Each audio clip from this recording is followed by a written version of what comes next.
¿Cuándo fue la primera vez que te contactaron los extraterrestres? Mi experiencia de contacto empezó en Perú. Era muy jovencito, realmente un niño, entre 5 o 7 años de edad, cuando fui testigo de los primeros avistamientos a las afueras de la ciudad de Lima. Pero como he comentado en otras entrevistas en su momento, estos contactos fueron evolucionando a través del tiempo. Se volvieron a presentar estos objetos en 1988. En ese momento era un muchacho de 13 años y luego empezó ya el contacto en sí en 1993, ya el primer mensaje, la primera comunicación que sostengo haber recibido de estos seres de aspecto humano de presunta procedencia extraterrestre. Perfecto. Bueno, me encantaría que desarrollásemos más ese tema. Te tengo muchísimas preguntas. Sé que no nos va a dar tiempo de cubrir todo en esta reunión, pero bueno, por lo menos las más importantes. Preguntas acerca de estos contactos y también preguntas acerca de la expansión de conciencia de la humanidad. ¿Comenzamos? Comencemos. Expansiónate.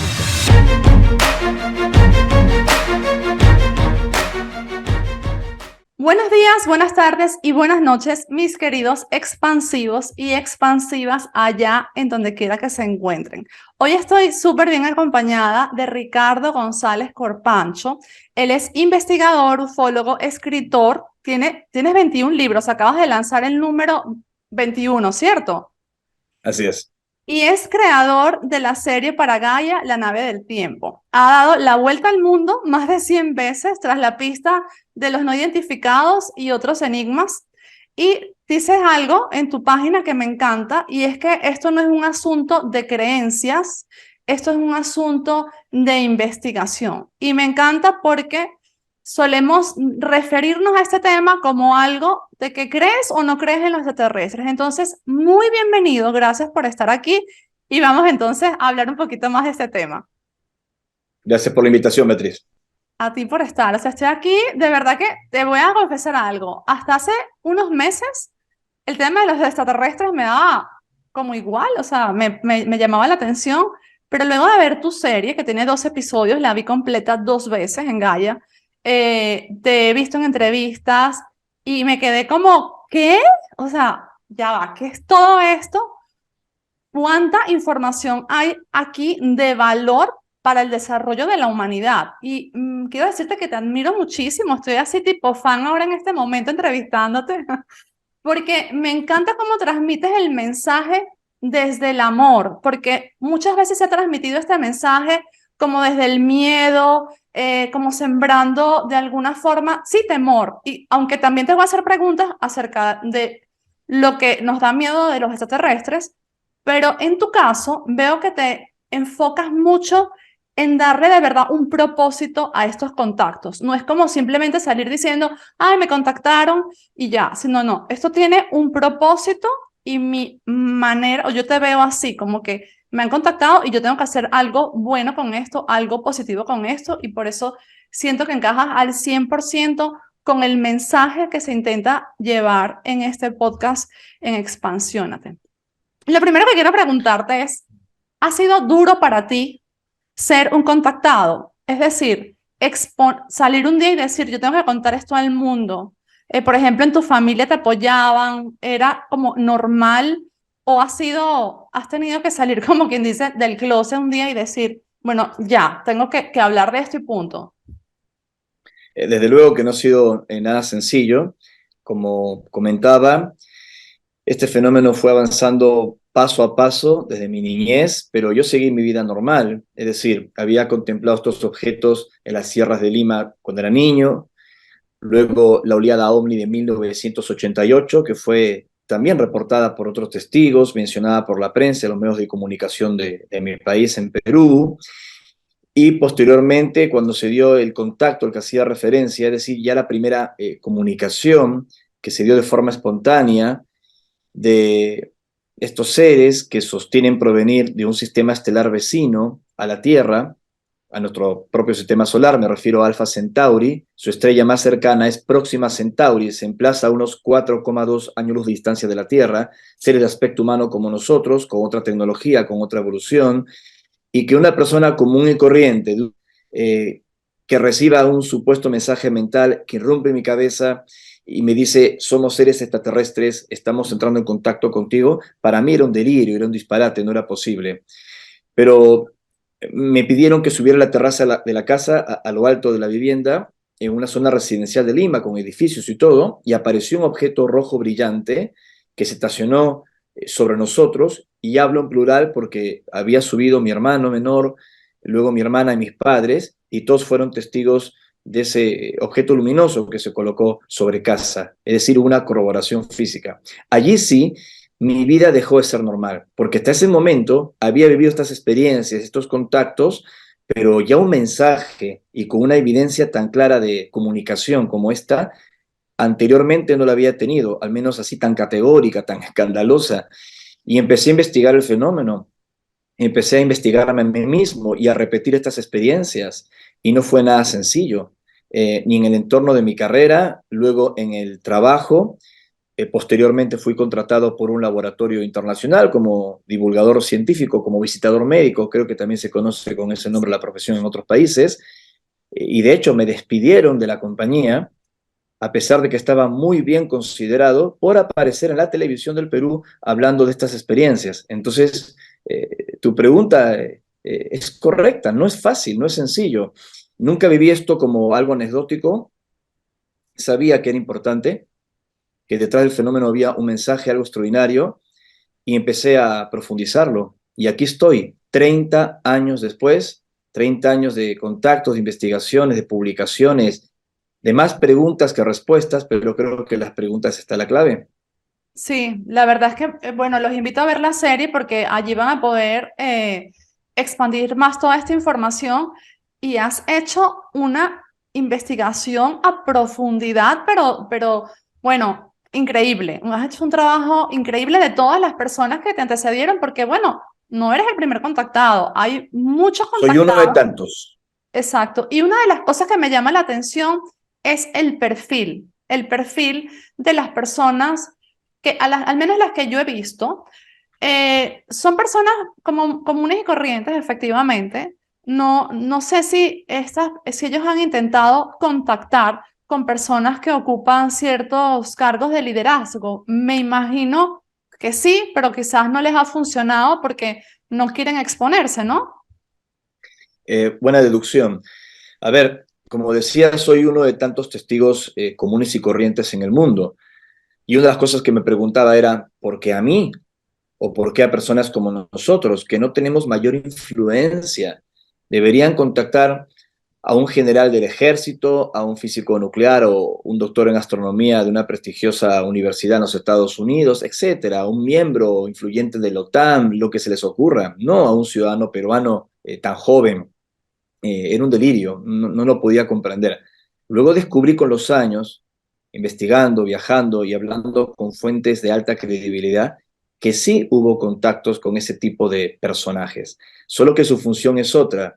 Algunos trabajan en silencio, no se pueden exponer públicamente, y otros decidieron no hacerlo y renunciaron a estas experiencias, a estos contactos, por temor a perder su reputación o financiación para sus experimentos y trabajos. Ha sido muy complejo y terrible. Sin embargo, también comprendí que los testigos comunes y corrientes, como mi humilde caso, no debía ser minimizado porque llegábamos a un colectivo mayor de características semejantes, es decir, personas que han sido ridiculizadas, ninguneadas, que han sido sometidas al escarnio, al cuestionamiento por haber vivido estas experiencias, y al escuchar a una persona como yo y otros tantos semejantes, se vieron identificadas de que personas comunes y corrientes también hemos vivido estas experiencias. Y cuando digo personas comunes y corrientes, no solo hablo de casos como el mío, de un estudiante con estudios, de una clase media de Lima. No, no, no. También te puedo hablar hasta de campesinos, te puedo hablar de agricultores, te puedo hablar de pastores que he conocido en los Andes peruanos, que para mí fueron los primeros contactados de la era moderna, al menos en el Perú y también en otros países, gente humilde y maravillosa, y tal vez por su sensibilidad, su conexión con la tierra y su resiliencia fueron elegidos por estos seres de aspecto humano, y también otras personas de mi círculo cercano vinculadas con el ejército han tenido estas experiencias. Así que aquello de la gente común es, entre comillas, es un abanico muy amplio de experiencias con múltiples testigos. ¿Tienes una manera de saber qué porcentaje o qué cantidad de gente puede haber sido contactada hasta el día, en este momento? No vamos a hablar de la historia porque la historia es infinita, pero en este momento, ¿cómo se puede medir? ¿Hay alguna manera de medir, no sé, cuántas Mm. personas o algo así? Porque a lo Bueno, mejor es muy complejo, hay ¿no? alguien escuchando que a lo mejor dice, ah, bueno, son 5 personas en el mundo, ¿por qué creerle? ¿No? Pero yo creo que es muchísima gente por lo que he visto. Es muy complejo. Yo recuerdo mis estudios de administración de empresas, de mercadotecnia, los famosos estudios de mercado, que también se aplican incluso en las encuestas políticas o etcétera, ¿no? La intención de voto. Y de pronto hay una población como en Argentina, más de 40 millones de personas, y entrevistan a 4.000, 5.000 personas, que es una muestra muy pequeña, pero en diferentes lugares estratégicos para más o menos medir una tendencia de opinión. Entonces se dice que una opinión prevalece sobre la otra de acuerdo a estas investigaciones. Bueno, si esto lo aplico, porque hay una metodología también al fenómeno ovni y al contacto, considero dos cosas. Primero, si entendemos contacto al menos como un avistamiento, una experiencia con un fenómeno inusual, hablo del avistamiento, me atrevería a decir que más del 40 o 50% de las personas ha vivido algo inexplicable. Pero ya hablar de un contacto, de una comunicación, la cifra se reduce muchísimo. No me atrevería incluso a darla. Una cifra muy pequeña, muy pequeña. Si ensayo un número matemático, un cálculo matemático, podría hablar tal vez de un 2%, de un 1%, Ok, o menos. Pero dentro de una amplia población es una barbaridad. Y cuando me refiero a un cálculo muy mínimo, que aún así un 1% es una barbaridad, si lo llevamos en proyección estadística, estoy hablando solo de una interacción con el fenómeno. Después podemos seguir avanzando. Si uno conoció a estos seres, si tuvo contacto, y ahí sí las estadísticas son prácticamente microscópicas. Por esa razón, algunos estudiosos piensan que quienes hemos tenido estos contactos somos elegidos, personas especiales, cosa que yo no lo veo así. Sinceramente, soy una persona común y corriente como cualquier otra. Lo extraordinario de ese fenómeno es el contacto, y si ellos se comunicaron conmigo, como con otras personas de casos muy similares, es para llegar a un colectivo mayor, es lo que podría mencionar. Por último, agrego que se han hecho varios estudios para medir el impacto del fenómeno de estos contactos, los avistamientos en la opinión pública. Lo han hecho varias universidades, incluso también de forma espontánea algunos programas de televisión donde yo he participado, consultando su audiencia en distintos países, en programas de televisión donde he estado, unas audiencias muy grandes, de cientos de miles y a veces de millones, y en estos programas surgía que más del 70% de la audiencia, repito, más del 70% de la audiencia estaba convencida de que no estábamos solos y que probablemente estábamos siendo visitados. Entonces, aquello de que, ¿por qué hay tantos escépticos? Eso no es cierto, ¿eh? Esa cifra se ha revertido hace mucho tiempo. En realidad, lo comentaba, por ejemplo, en un programa de Montevideo, Buen Día Uruguay, cuando uno se burla del fenómeno, te estás burlando del 70% de la audiencia. sí. Así que hay que abrir un poco más la mente a estudiar todo esto y comprender si los contactos nos están tratando de marcar algún tipo de evento, algún tipo de mensaje vinculado con el futuro de la especie humana. Y no exagero cuando hablo de esto. No, no, estoy segura y ahora vamos a profundizar en eso. Yo estoy entre ese porcentaje de personas que ha visto algo y en mi casa tengo un escéptico y los escépticos lo que pasa es que hacen mucho ruido, por eso es que parece que son tantos. Y te voy a contar rápidamente lo que nos pasó. Mi papá es el escéptico, mi mamá es como Nidia, bueno, no sé, y mi hermana y yo, pues sí, creemos que existen, por supuesto. Un día estábamos en la terraza de la casa los cuatro y de repente vimos una bola de fuego, no sé, como de 3 metros de ancho, el diámetro de 3 metros aproximadamente, que vino, o sea, estaba como a 200 metros y vino, ¡boom! Y se puso delante de nosotros, como a 50 metros de nosotros. Se quedó como mirándonos. No te puedo explicar cómo sentimos que la bola de fuego nos miraba. era algo, una tecnología que yo nunca jamás he visto en la humanidad, algo que viene volando, se para frente a ti y los cuatro nos quedamos así, como que nos está mirando la bola de fuego y de repente se fue así, ¡bum! ¿Sabes? Se alejó, pero una cosa exagerada. ¿Qué pasó? Mi hermana y yo nos miramos los cuatro en realidad y mis papás dijeron, bueno, vamos para abajo. Nunca se habló del tema en mi casa. Nunca. O sea, imagínate el nivel de que no puedo admitirle a mis hijas que yo vi lo que sabemos que se vio. Y mi hermana y yo todavía hoy en día le hablamos en blanco. O sea, ¿cómo nos pudo pasar esto? Había una bola de fuego flotando al frente de nosotros y nunca se habló de esto en nuestra casa. Y yo creo que eso le pasa a mucha gente, que siente que de pronto el admitir que cree, que ve, que vio, que tal, los puede descalificar frente a la sociedad. Pero bueno, tú tienes Mm, 30 años contactando, entre esos 30 años, 8 contactos, entiendo que has tenido, ¿no? así es. Sé que no nos da tiempo profundizar en todos, pero me encantaría, si es posible, que hablásemos específicamente de un contacto que sé que tuviste donde te tocaron.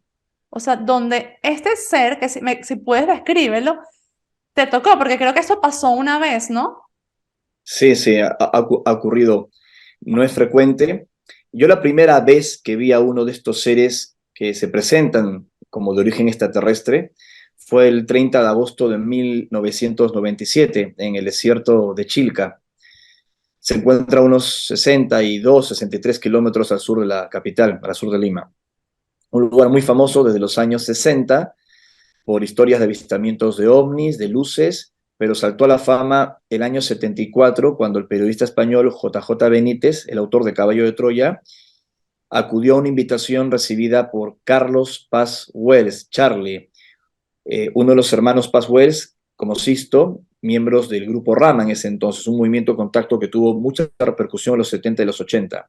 Charlie había recibido un mensaje de un ser extraterrestre llamado Kulba, un supuesto miembro de esta civilización de Alpha Centauri, y fue él el que lo invita a Benítez para tener esos contactos. Cuento esta parte histórica muy famosa en la ufología mundial, porque fue en ese mismo escenario, en ese desierto, aunque no en el mismo lugar donde Benítez tuvo el avistamiento, donde yo conocí en persona a Antarel, otro miembro de esa misma civilización de Alpha Centauri, un gigante de aspecto nórdico que mide más de 2,50 metros de estatura.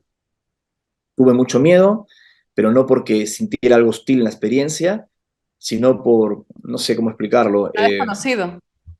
una reacción inenarrable a lo desconocido porque surgió luego de unos avistamientos muy fuertes allí en la quebrada Santo Domingo de los Olleros, en el desierto, e incluso unos objetos del tamaño de un puño adulto, que no son tripulados, son como sondas, como ojos electrónicos, habían descendido y hacían zigzags, se movían de forma errática a ras del desierto, iluminando todo con una fosforescencia sobrenatural. Fue una cosa realmente de locos y escuché como un zumbido y luego unos golpes como metálicos que precedieron la aparición de esta entidad. Y la entidad me dio a entender telepáticamente y con gestos que la acompañase para acudir a un objeto, a una nave que tenía la forma de una campana como de boca ancha, envuelta en una luz como amarillenta, podría describir. Obviamente que no lo hice, no pude dar un paso, me quedé clavado allí y no avancé. Este fue el primer antecedente, pero posteriormente, luego de años de entrenamiento, siguiendo unos protocolos que estos seres nos transmitieron, que tienen que ver más que todo con un entrenamiento mental, más que con complejas prácticas y cosas, de romper paradigmas y dejar de verles como algo ajeno, muy extraño. Tuve la ocasión de subir a una de sus naves, aunque esto suene a una historia de ciencia ficción, pero realmente eso me pasó, o por lo menos lo recuerdo, sí, con bastante lucidez y realidad. Y esa experiencia que me preguntas es una de ellas, que sucedió el 26 de agosto del año 2012 al pie del volcán Shasta, al norte de California, donde fue absorbido por un haz de luz sólido en un contacto programado que reunió a unos 12 testigos. Tenía que aparecer la nave apareció, todos la vimos, yo me acerqué al claro en el bosque, solo podía ir eh, de forma individual, no podía ir con ningún acompañante.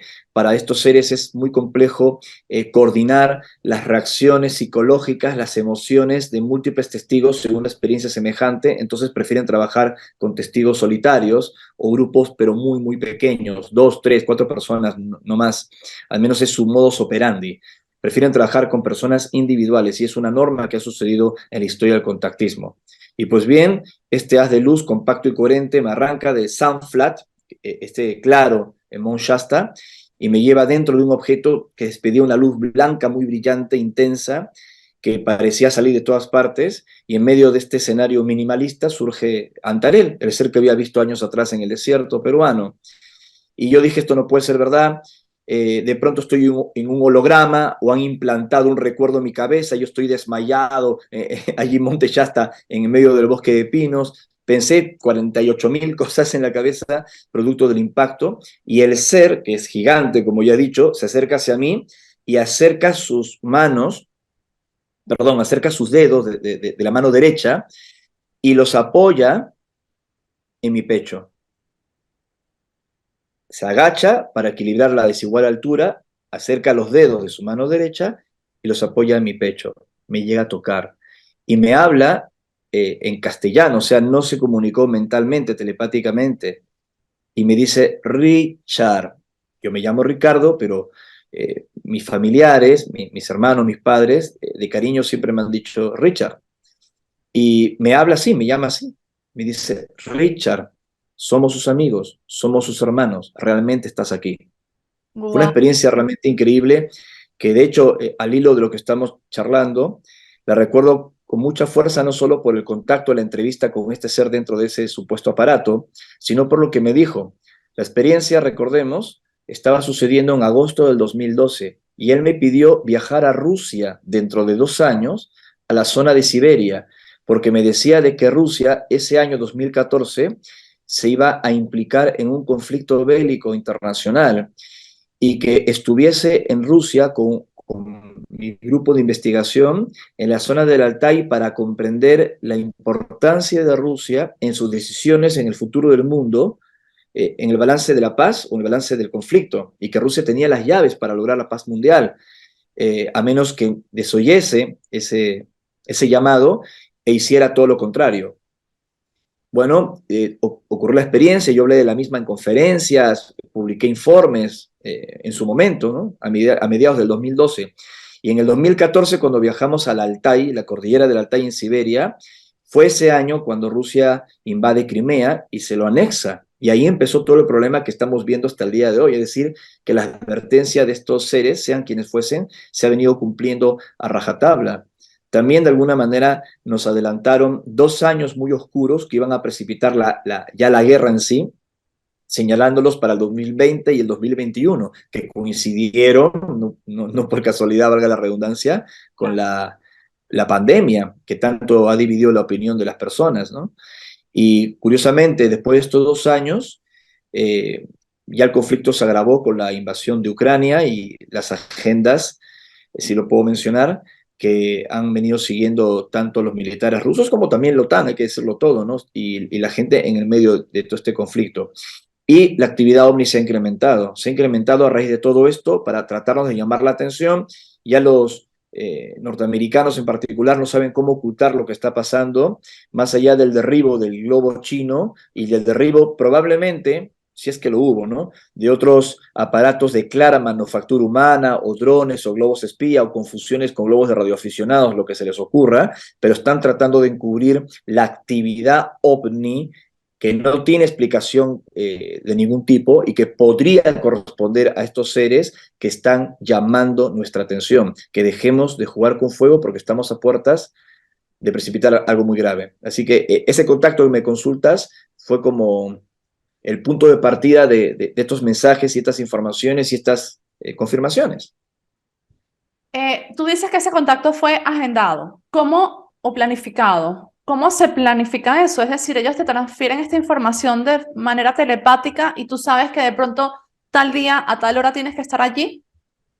Correcto. No pasa con frecuencia, Ok. no pasa con frecuencia. Ocurre muy de vez en cuando estas entrevistas directas o incluso hasta los avistamientos programados, que para tratar de darle veracidad a nuestro contacto, y no solo a nuestro contacto, sino para darle seriedad al tema, no importa quién lo haya vivido, que haya sido Ricardo o cualquier otro, hemos convidado a periodistas y reconocidos investigadores del fenómeno OVNI, no Ujú. una, sino en 8 ocasiones, con reputados investigadores de fama mundial. Eh, y no es para darle credibilidad al testimonio de Ricardo González, es para darle credibilidad al contacto en sí. Y estos contactos fueron programados, acordados con estos seres a través de las comunicaciones telepáticas a las que hace referencia. Ok, estos seres que te han contactado han sido siempre los mismos, porque entiendo que hay como diferentes razas. No sé si es así, pero entiendo que hay razas, entre comillas, buenas, entre comillas, malas, porque no los quiero llamar buenos o malos, pero bueno, están estas Correcto. razas que ayudan, al parecer, a la paz mundial, les interesa, porque según explicas en tu serie, somos como un mundo escuela, ¿no? Estamos como aprendiendo y digamos que de alguna manera ellos son como una especie de no sé, supervisores, mentores, pero están ocupados en que las cosas vayan bien, así lo veo yo. Pero luego hay otras que no son tan así, que no sé si llamarlas malas, porque también habría que ver lo que haría la humanidad si ahora, por ejemplo, nos encontramos una isla donde hay unos seres que se acaban de descubrir el mes pasado, habría que ver. Entonces, no sé si llamarlos malos, pero que son estos que abducen gente, que de pronto, no sé, le implantan cosas o hacen pruebas con ellos. Estos también existen, ¿cierto? ¿Se llaman los grises? Naturalmente, así como hay de todo en nuestro planeta, Beatriz, hay de todo en el universo. Ok, Recuerdo una frase hermética que dice, como es arriba es abajo y como es abajo es arriba. Y eso creo que no solo implica las leyes universales o los mecanismos como está organizada la creación, sino múltiples cosas. ok, Hay seres con las más variadas agendas e intenciones. Coincido contigo en que no les pondré una etiqueta, aunque en nuestra percepción humana podamos eh, discernir ciertos comportamientos como de positivos o amables o hostiles, agresivos. Y los hay, ambos, en los registros de la ufología. Seres de aspecto humano y seres que no tienen aspecto humano, que han tenido un rasgo muy amable en el contacto con los testigos, y otros seres, sea cual sea su apariencia, que han tomado a personas en contra de su voluntad, las han sacado de la cama cuando estaban durmiendo, las han llevado a sus presuntas naves para hacer algunos exámenes y estudios, pero ojo, luego las devuelven, más allá de que la experiencia haya resultado traumática para estos testigos. Es un asunto muy complejo que ha encendido muchas discusiones en los investigadores, tratando de interpretarlo como delirios o fantasías, pero hay casos muy, muy documentados, incluyendo implantes, cuya consistencia, composición, no dejan lugar a dudas. Creo que los seres que están en contacto conmigo en particular, aunque han sido de variados grupos, por tu pregunta, habitualmente han procedido como monitores, como bien decías, monitores o supervisores que no pueden implicarse de lleno en nuestra sociedad. Solo pueden aconsejar, sugerir, impulsar, más no meterse en nuestros asuntos. Eso es lo que están haciendo. Y el grupo principal de contacto con el que me he relacionado es el ya referido de Alpha Centauri. ok, ok.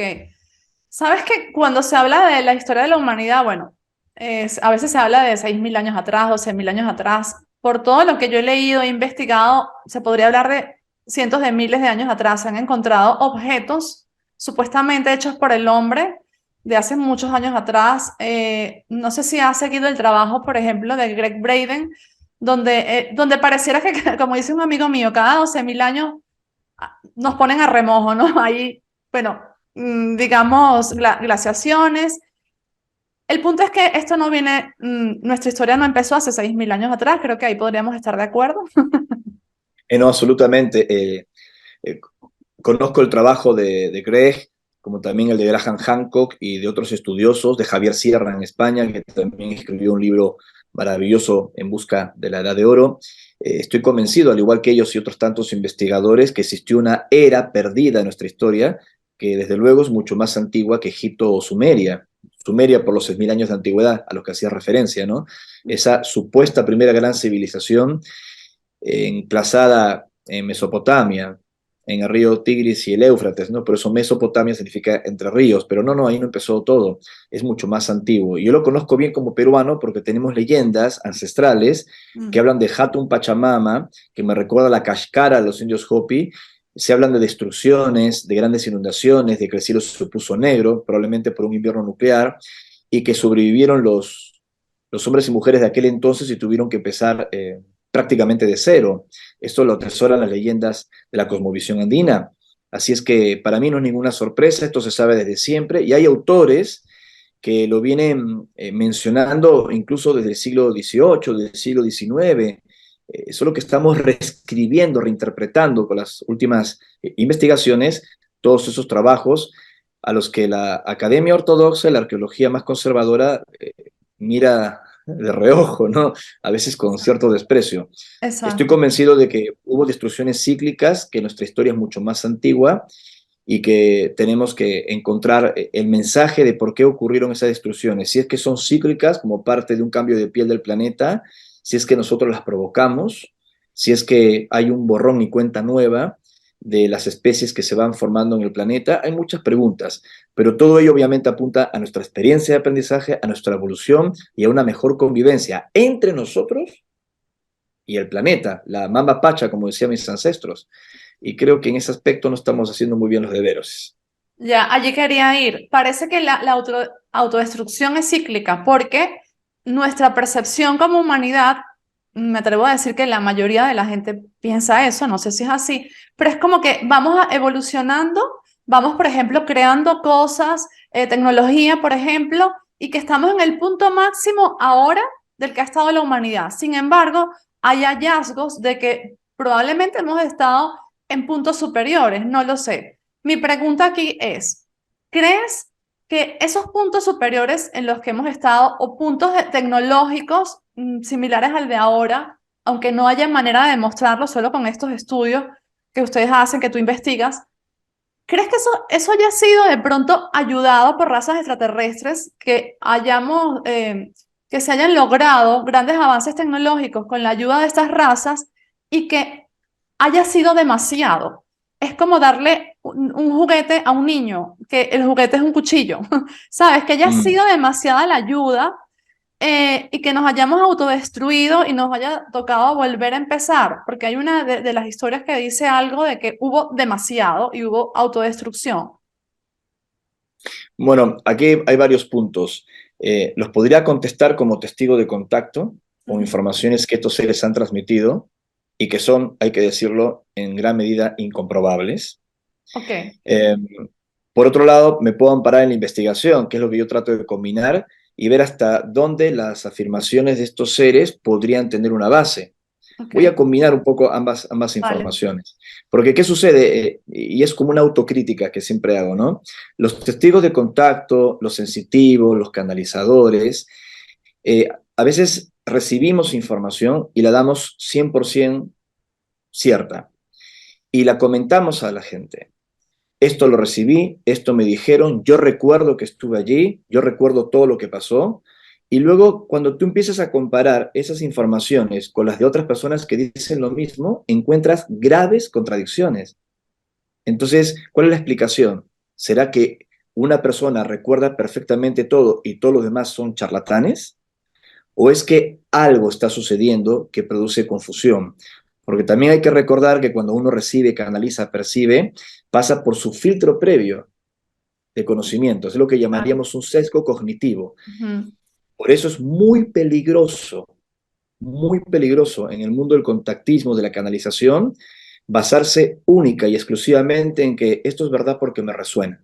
Sé que estoy acá rompiendo de pronto un gran precepto de la New Age, en el cual yo sí creo. Yo creo que el corazón es lo más importante, pero cuando dejas todo única y exclusivamente al corazón o a lo que tú crees que es el corazón, Exacto. puedes cometer estos sesgos y cometer un grave error. Los grandes maestros de la antigüedad siempre sugirieron ir por el camino del medio.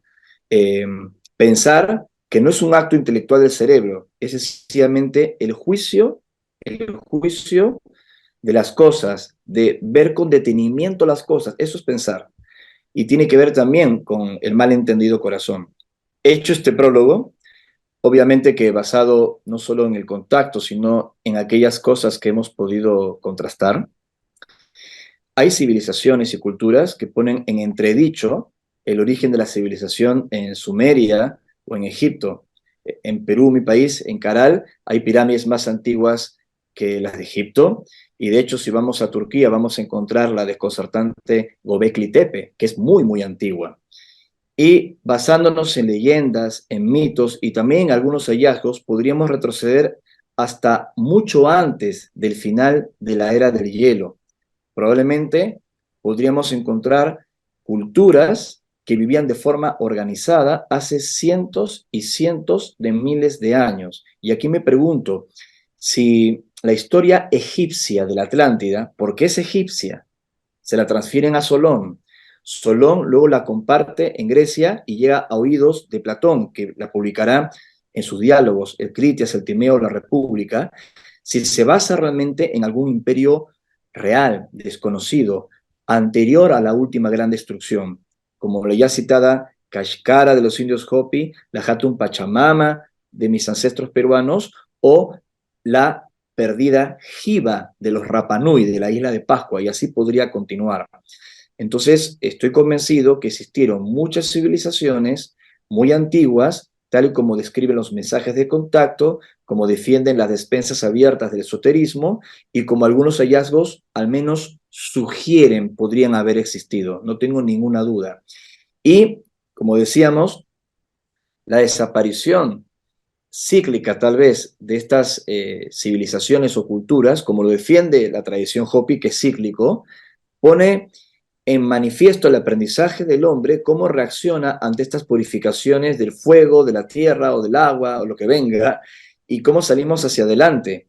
Y ahora estamos a puertas de una nueva purificación, según lo que dicen los actuales guardianes de tradición chamánica, a menos con los que he podido hablar en el Perú y en otras partes del mundo. Ellos creen que está sobreviviendo, se está acercando, está llegando una nueva gran prueba para la humanidad.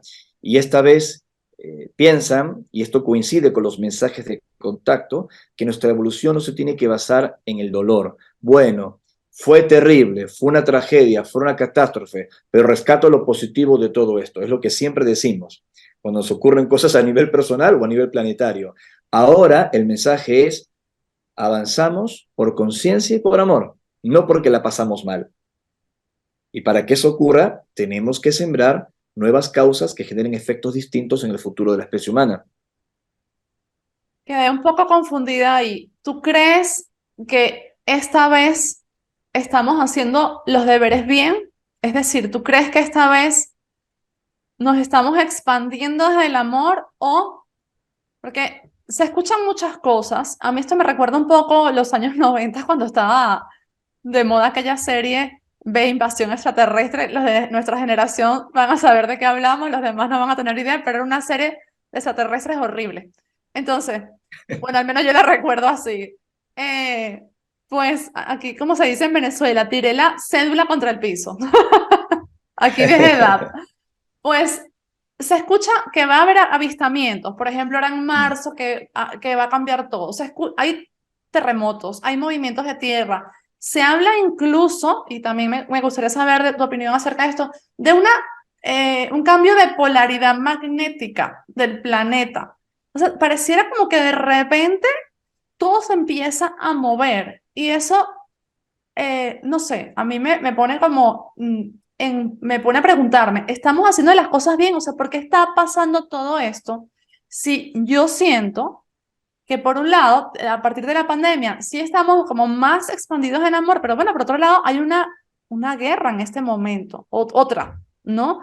Entonces, ¿cuál es tu opinión acerca de eso? Y dentro de todas esas preguntas, que también me gustaría que me dijeses lo que opinas de eso que se dice de la polaridad de la Tierra.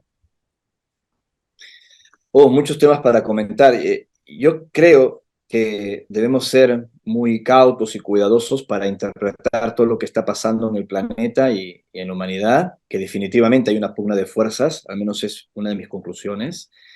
Y también algunos vaticinios o informaciones que se reciben en experiencias de contacto o en percepciones de que va a ocurrir esto en febrero, va a pasar esto en marzo, va a pasar esto en agosto. Si son mensajes verificados que luego se ve en el terreno que se cumplen, es interesante. Pero al menos bajo lo que yo he investigado, buena parte de estos mensajes no se cumplen y lo único que hacen es generar como una alerta innecesaria o confundir. Recuerdo ahora, en febrero 22 del 2022, muchos grupos con mucho entusiasmo salieron a abrir portales por todo el mundo, ¿no?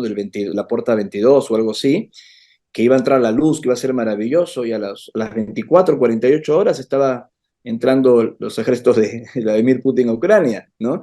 Entonces, yo creo que hay que ser muy cuidadosos con nuestras interpretaciones.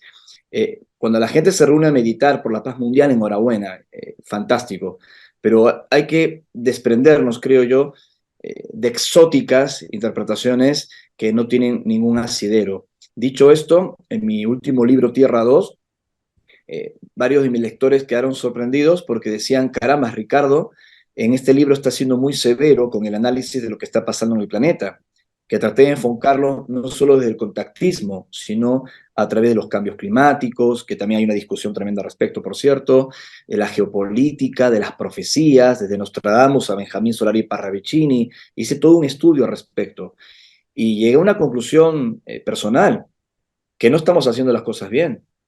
No estamos haciendo las cosas bien y que nos estamos confundiendo con algunos pequeños detalles. Tenemos mejores medicinas, podemos extender la vida humana, estamos empezando a utilizar tecnologías alternativas para frenar en algún momento nuestra dependencia del carburante fósil. Todo eso es cierto, que también estamos avanzando con la comunicación. Hasta hace 10 años no nos comunicamos con esta facilidad. Mira el podcast que estamos haciendo a través de una plataforma digital. Hace 10, 15 años era imposible. Creo que tú y yo tenemos más o menos la misma edad, supongo, y fíjate que nuestra época, lo supongo por tu comentario de los años Sí, 90 y sí. de la serie B, hasta hace 5 minutos escuchamos música en cassettes, ¿no? Y le damos giros con un lápiz metido dentro. Bueno, hemos dado grandes evoluciones, impresionantes, pero todo tiene que ver con la tecnología, con las facilidades, y a nivel de la convivencia, de la conciencia, de la conexión con el planeta, yo creo que allí es donde más estamos fallando y no podemos tapar el sol como un dedo. Sin embargo, sigo creyendo, Beatriz, en la bondad de los seres humanos.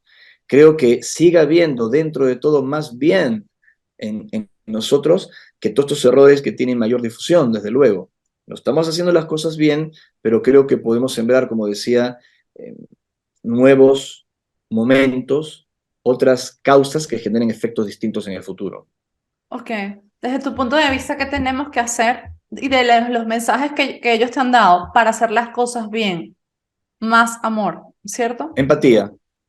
Una de las manifestaciones, empatía, una de las manifestaciones más importantes de lo que llamamos amor es la empatía. Después podemos agregar que esa empatía, esa compasión, esa identificación por el otro, esa no indiferencia por el otro, esté acompañada de un juicio sano, de un equilibrio, de un balance. Porque, oh, qué lindo mensaje, entonces salgo corriendo fuera de mi casa y abrazo a cualquier persona que se cruce por la calle y le digo, yo te amo, estoy salvando el mundo. Hablo de un amor inteligente, no solo emocional, de sentir, de meditar, que es maravilloso, yo también practico meditación, sino en los hechos, en las acciones, tratar de tener empatía. Eh, por lo menos intentarlo. Soy consciente que a veces hay relaciones tóxicas, relaciones en nuestra sociedad humana que nos hacen daño y que dan muchas oportunidades, nos dan muchas oportunidades de crecimiento, pero cuando esto ya se empieza a complicar, yo puedo comprender los espacios de silencio, resguardarse, protegerse, pero que no quede en nosotros pues tampoco un rencor, que no quede en nosotros un sentimiento oscuro, una sombra. La empatía, la compasión también a veces tiene que ver con los espacios de silencio, o sea, tolerar, Sí. tolerar, tolerar, analizar con amor y con la mayor justicia posible, si es que no caemos en el mencionado sesgo. Yo creo profundamente en que si no convivimos en paz, y paz es la ausencia de resistencia. O sea, a esto quiero llegar. ¿Qué es la paz? La paz es la ausencia de conflicto, la no resistencia. Entonces, cuando le preguntaban a Gandhi, ¿qué es la paz? ¿Cómo se puede llegar a ella? Él decía, no, es que no hay caminos para llegar a la paz. La paz es el camino. Cuando le preguntaban a la Madre Teresa de Calcuta por qué aliviaba a estos enfermos en la India, eh, leprosos, hasta lavaba sus heridas, y decía, porque amo. Entonces la periodista le consulta, ¿y cómo sé yo cuando estoy realmente amando? Y la Madre Teresa le dice, cuando te empiece a doler. Wow. Ama hasta que te duela, o sea, entregarlo todo. Y cuando la querían convocar a la Madre Teresa, vamos a hacer una marcha en contra de la guerra, ¿qué contestaba ella? No A voy a favor de ir, la paz. iré a favor de la paz. Exactamente. Entonces, la paz es la no resistencia, el no conflicto, que a veces confundimos con neutralidad. O sea, ese término es incorrecto. Sí, como con Es incorrecto. rendición, como, ay, bueno, está bien, no. Neutralidad es un término muy incorrecto, que no sé por qué lo utilizan en el mundo espiritual. El camino del medio no es neutralidad, porque neutralidad es como decir estoy de brazos cruzados, no soy ni caliente ni frío, soy tibio. Se podría malinterpretar. Quiero hablar un momento del inicio de la humanidad. Según la teoría darwiniana, existe explicación casi para todas las especies, pero no existe una explicación de dónde apareció el ser humano.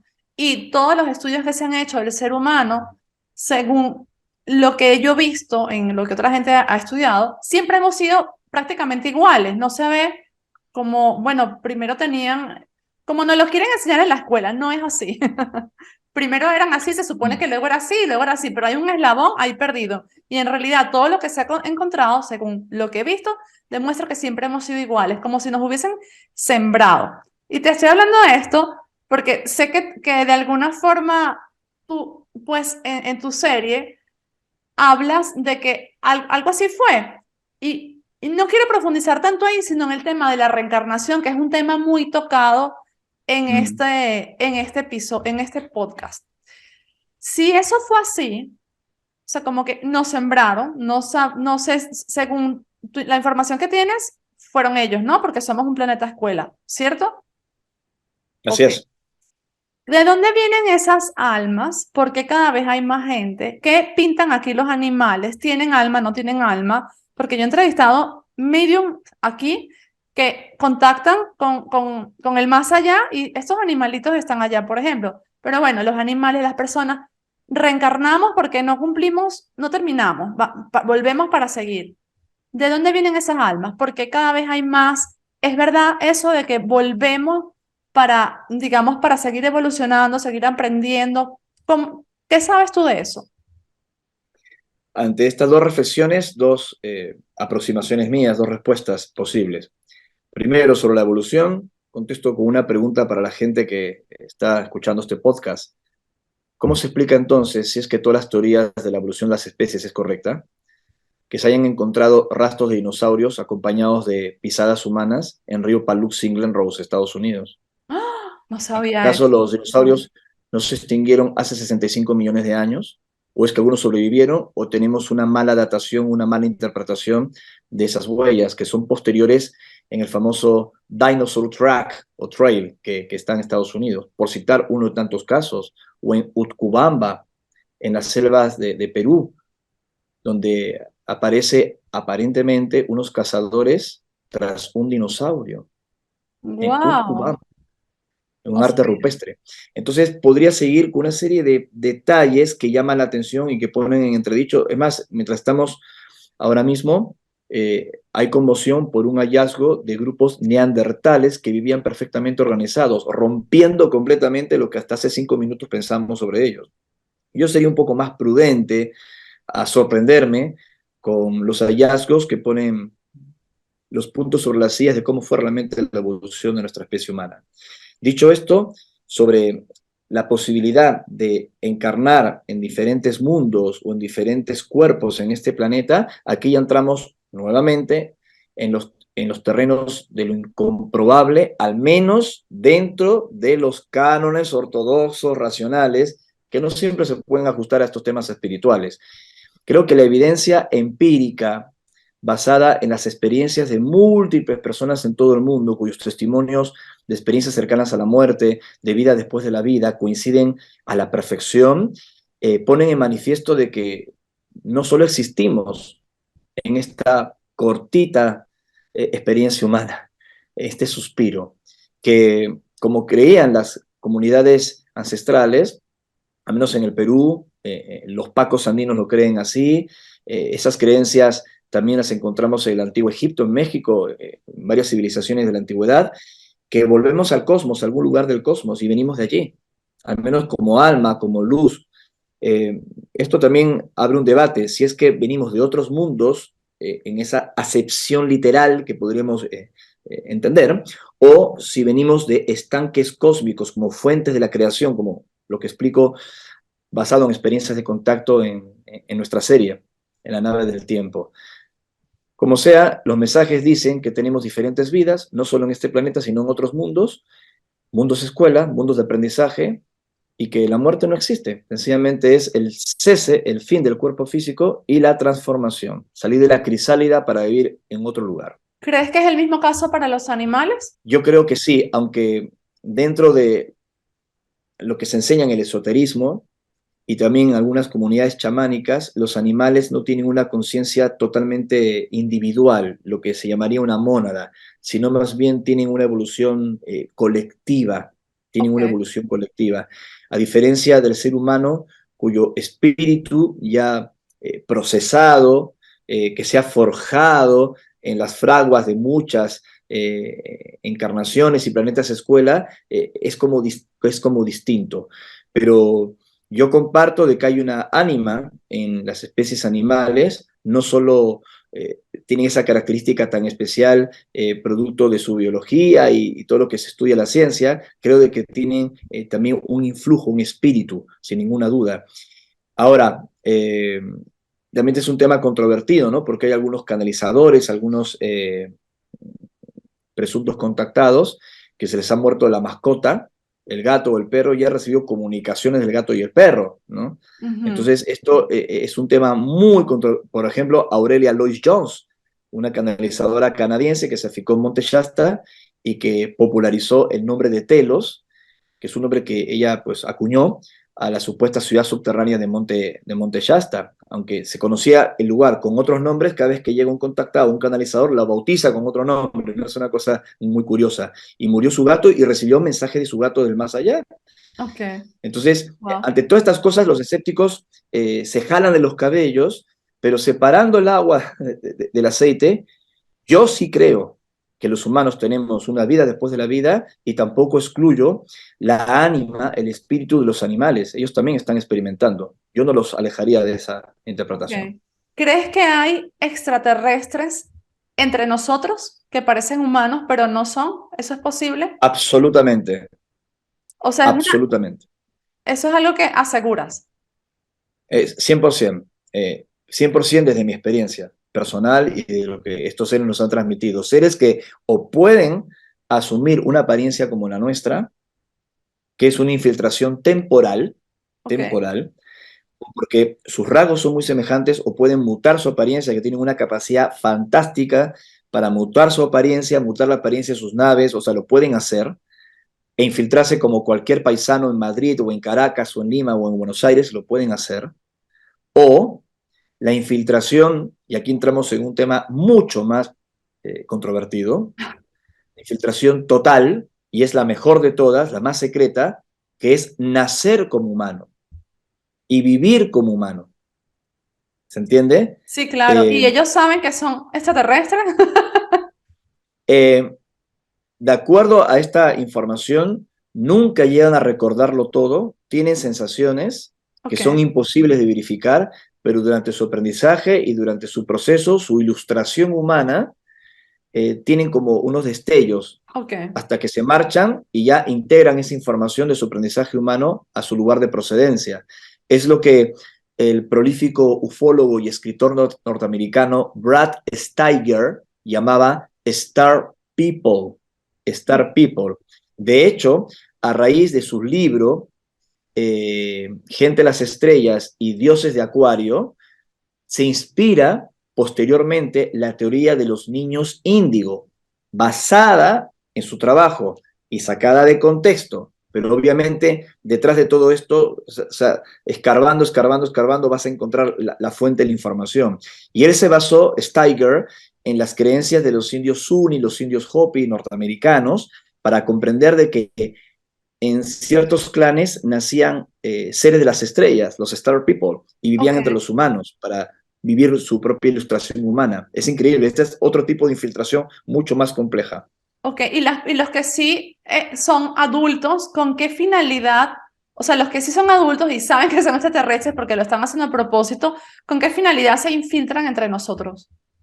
¿Te refieres al caso de un extraterrestre que adquiere apariencia humana y se infiltra de pronto en el Congreso de los Estados Unidos o en el CERN entre Suiza y Francia para monitorear lo que hace el acelerador de hadrones, o tal vez en un laboratorio que está fabricando vacunas, o de pronto, no sé, procederían como un antropólogo, un sociólogo, un etnólogo que para conocer una cultura y su hábitat lo tiene que hacer desde dentro? Ok, ok. Bueno, eh, tendría miles de preguntas más. Por ejemplo, sé que tuviste contacto con gente que, bueno, con gente no, con seres que están dentro de la Tierra, pero se haría demasiado largo. O sea, eso me encantaría. Ojalá tuviésemos la oportunidad en el futuro de hablar de este tema porque hay muchos mitos con estos seres de que pueden ser dañinos. Entiendo que por tu experiencia no es así. Entonces, No, no, no. para Es no... como decir, es como decir que determinada especie humana, por su etnia, su color, su estatura o su ubicación geográfica, es buena o es mala. Y creo que es una exageración.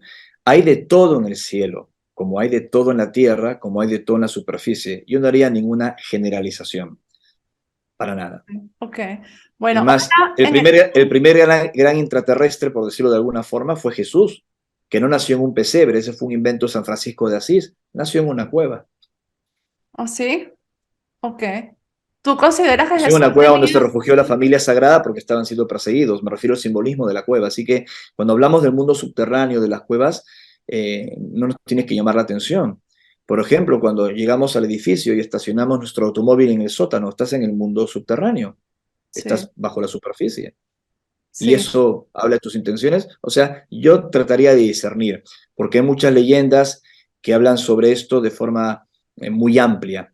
Tal vez en otro programa podríamos hablar de la cueva de los Tallos, nuestros viajes al Mato Grosso en el Brasil, las cuevas de Monte Shasta, nuestros viajes al desierto de Gobi, incluso en Venezuela, en el Monte Roraima, en la Gran Sabana, donde mm. también tuvimos contacto con estos seres. Es Yo muy apasionante. tengo amigos que han visto que, bueno, valga la redundancia, avistamientos allí. Conozco personas. Em, es que siento que te estoy exprimiendo, así como en tiempo récord, como, "Ah, voy a exprimirlo, exprimirlo". Entonces no quiero como dejarte agotado. Te voy a hacer No, una encantado. pregunta y mientras piensas la respuesta, te voy a contar algo que me pasó. La pregunta es que nos recomiendes 3 libros que nos ayuden a expandir nuestra conciencia con respecto a este tema. Pueden ser tuyos, tienes 21, o sea, los 3 que más no, nos recomiendes. Y mientras tanto, quiero contarte algo que me sucedió. Yo hago una meditación yo medito desde hace mucho tiempo. De hecho, me llama mucho la atención que los protocolos relacionados para contactar con extraterrestres son los mismos, prácticamente los mismos protocolos que yo tengo en mi libro Eres Intuición, que es para desarrollar la intuición y para desarrollar la coherencia y ampliar la conciencia. Bueno, hace mucho tiempo que medito y en una meditación guiada que hago que está en YouTube, de repente yo empiezo a ver en mi meditación a un ser. Sí, yo estaba muy preocupada por lo que estaba pasando en mi vida y este ser me abrazaba. Y así fue Mm. como por 6 meses. Yo entraba tan profundamente en la meditación que yo pensaba que la mujer que guiaba la meditación estaba describiendo a este ser día tras día. Un día se me ocurre escuchar la meditación consciente, ¿no? En estado beta.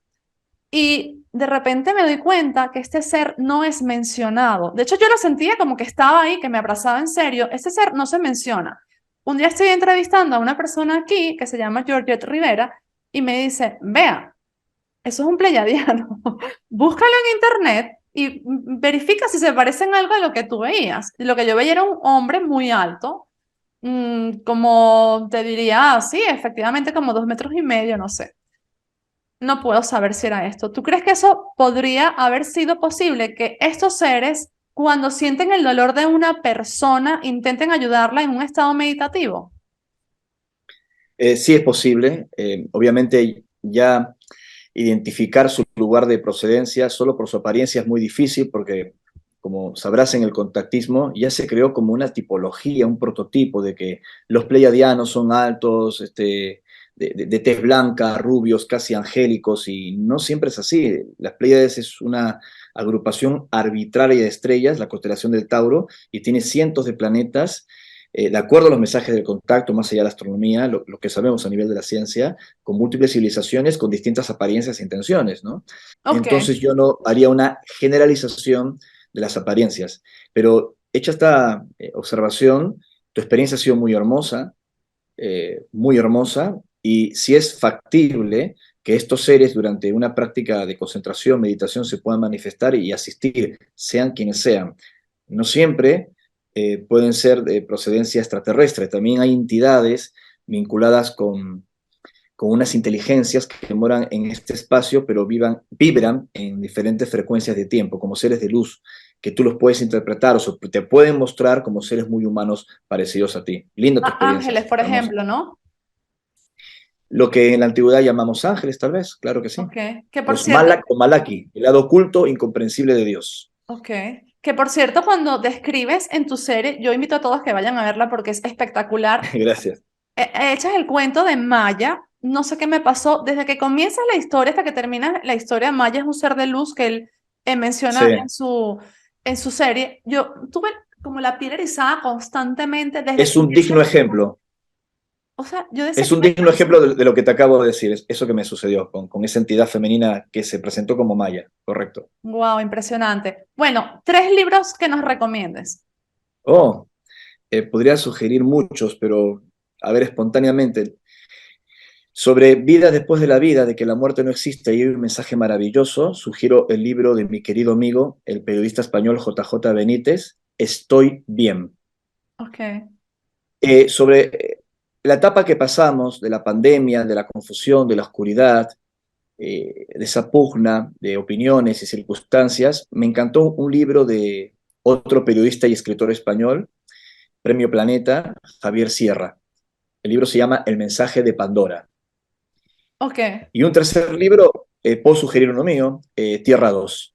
Creo que Tierra 2. sintetiza el mensaje de contacto y que todavía estamos a tiempo de cambiar el futuro. También publicado por Editorial Planeta. Ok, ok, perfecto, me encanta. Bueno, gracias a todos los que nos han escuchado por su tiempo, por su presencia. Compartan este episodio si creen que puede gustarle a alguien, que puede ayudar a alguien. Creo que tenemos que expandir el tema de la paz. O sea, tenemos que todos ser gotitas, ¿no? Que ayuden a multiplicar este mensaje. Por eso existen podcasts como este. Tenemos que lograr la paz y lograr esta evolución. No, no, no repitamos tarea. Otra vez, por favor. Autodestrucción. Podemos hacerlo. Entonces, gracias a todos. Compartan este mensaje, denle like si no se han suscrito, suscríbanse, activen las campanitas y a ti muchísimas gracias de verdad por tu tiempo. Perdón que te exprimí exageradamente y descaradamente. Encantado. Y bueno, ojalá podamos tener luego una conversación acerca de seres intraterrestres y si es que es posible para ti y un abrazo hasta allá donde estés. Muchísimas gracias. Un abrazo para ti y toda la audiencia. Gracias. Chao, chao.